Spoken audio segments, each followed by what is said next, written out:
The 2026 NFL Draft is only 2 days away, but teams are still lying, bluffing, and secretly panicking behind closed doors.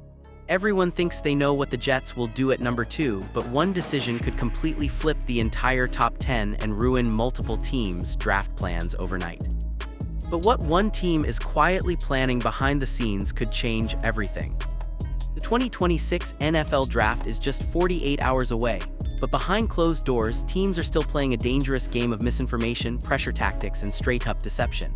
Every front office is pretending to be calm, but the reality is completely different, because one decision at the very top of the board is about to trigger a chain reaction that could reshape the entire first round. Everyone is focused on pick number 1, where Fernando Mendoza is expected to go to the Raiders, but that's not where the real chaos begins. The real draft doesn't start until pick number 2, where the New York Jets are sitting on a decision that nobody inside the league can confidently agree on. And the worst part, even the people making the pick might not be fully aligned. On one side, you have David Bailey, the polished, pro-ready pass rusher who can step in on day one and immediately change a defensive front. Coaches love his reliability, his technique, and his ability to win in the exact situations NFL teams care about most. He feels safe, but in a draft this unpredictable, safe might also mean limited. On the other side, you have Arvell Reese, the raw, explosive, high-upside athlete who looks like a future superstar if everything clicks. Bigger ceiling, bigger questions, and a skill set that could either redefine a defense or take years to develop into something consistent. He's the type of player that can make a general manager look like a genius or get him fired. And right now, nobody can agree on which direction is correct. To make things even more chaotic, reports around the league suggest the Jets already canceled key pre-draft meetings with Bailey, but insiders are split on what that actually means. Some believe it's a clear signal they're moving toward Reese. Others think it's the oldest trick in the book, a smoke screen designed to mislead every team trying to read their board. Meanwhile, betting odds have been swinging wildly, front offices are leaking selective information, and every analyst seems to be locked in a different reality. Because at number 2, this isn't just about picking a player, it's about choosing a direction for the entire franchise. And whichever name gets called won't just change the Jets' future, it could completely rewrite the rest of the top 10 in ways nobody sees coming. Arizona might be sitting at number 3 in this draft, but inside league circles, there's a growing belief they're actually one of the most powerful teams in the entire first round. Because while everyone is focused on what the Jets do at number 2, the Cardinals are quietly waiting in the shadows, holding a pick that could either ignite chaos or get flipped into one of the biggest trade swings of draft night. Right now, multiple reports suggest Arizona is actively listening to trade offers. Not casually, but seriously exploring the idea of moving out of number 3 entirely. And that one detail changes everything, because the moment that pick becomes available, the entire draft board starts shaking. Teams don't just want the pick, they want what's expected to be on the board at that spot. Whether it's Arvell Reese, the explosive defensive talent with elite upside, or Jeremiah Love, the electric offensive weapon who could change a franchise's identity overnight. And that's where things get complicated. If the Jets go safe at number 2 and take David Bailey, the Cardinals suddenly become the pivot point for every aggressive team in the league. But if New York swings for upside with Reese, Arizona is instantly on the clock with a completely different level of pressure, because now they're deciding whether to let a superstar-level defender fall or cash out the pick for a massive trade haul. And there's another layer nobody is ignoring. Some insiders believe Arizona isn't just choosing between players, they're also thinking about optics. This is a franchise that has struggled for national buzz, relevance, and excitement. And in a draft where Jeremiah Love brings instant attention, highlight plays, and marketing power, the temptation is very real. That's why some people inside the league believe Arizona could shock everyone by ignoring pure positional value and instead making a splash that puts them back on the map overnight. But here, the problem: every direction they choose has massive consequences. Trade out and they risk losing a blue-chip talent. Stay put and they might miss a historic trade opportunity. Pick the wrong player and they could anchor their rebuild to the wrong identity for years. And that's why number 3 is just Arizona's pick anymore. It's the control switch for the entire top of the draft. But what Arizona ultimately decides to do might depend entirely on what happens one pick earlier.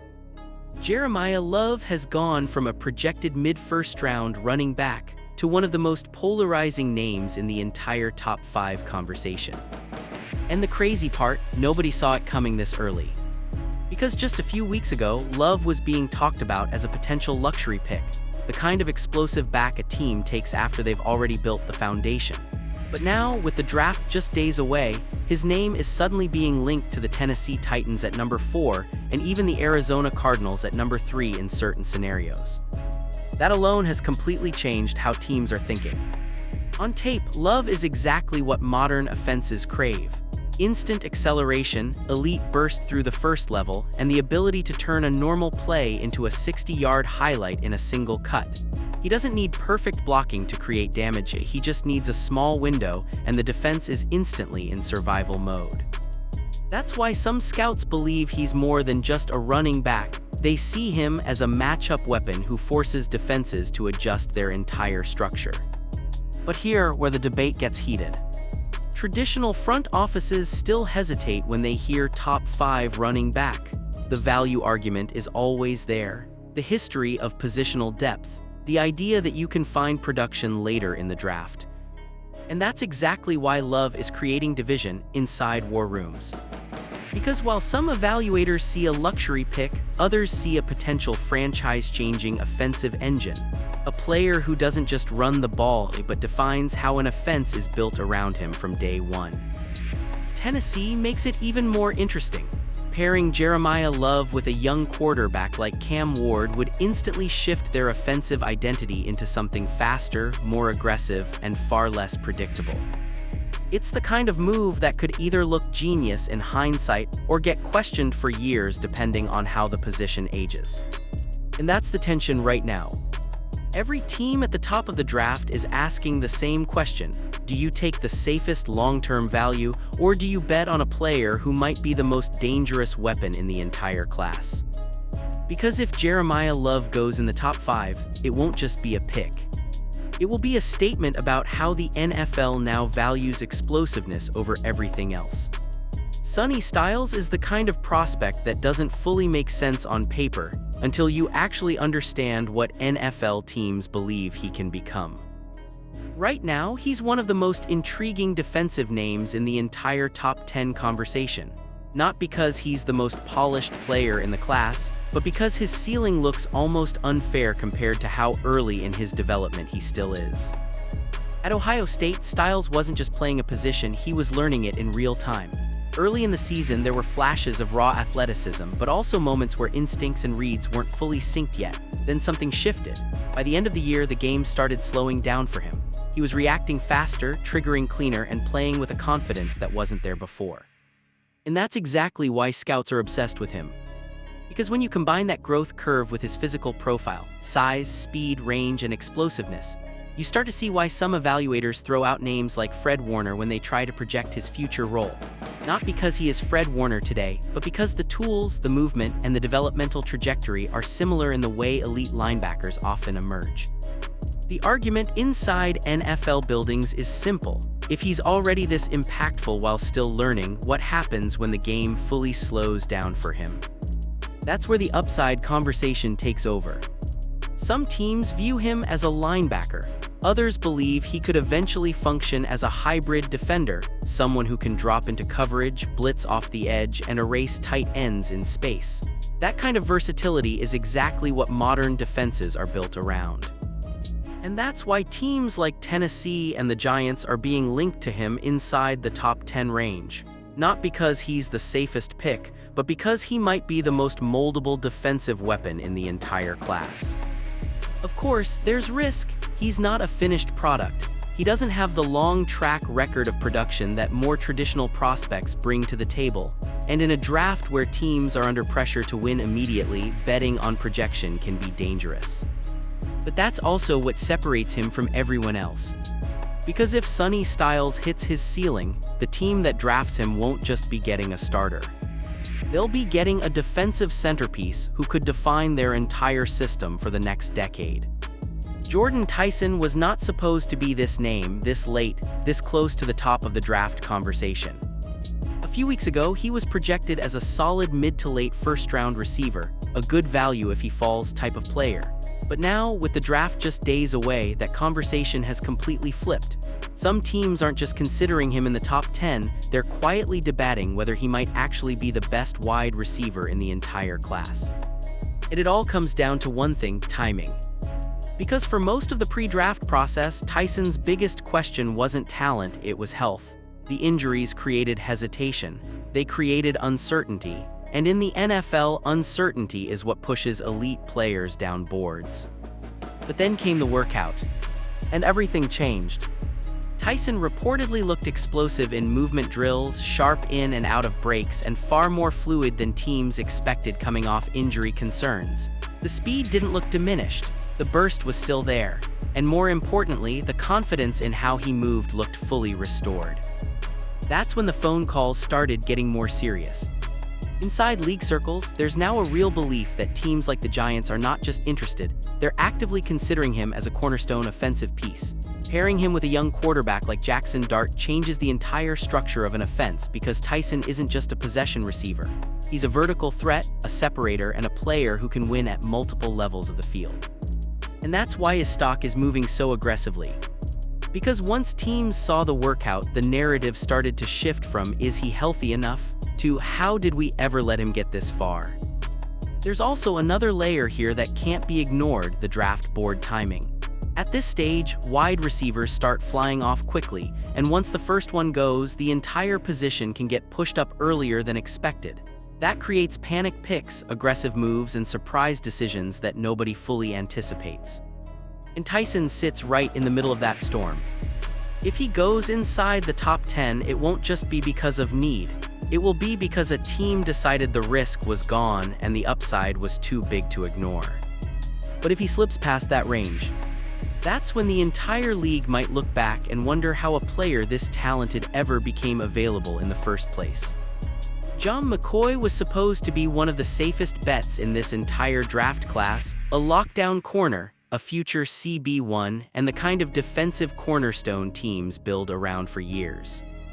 But just days before the draft, everything around him has turned into uncertainty, hesitation, and fear inside NFL war rooms. Because now, instead of talking about his dominance on the field, teams are talking about his medical report.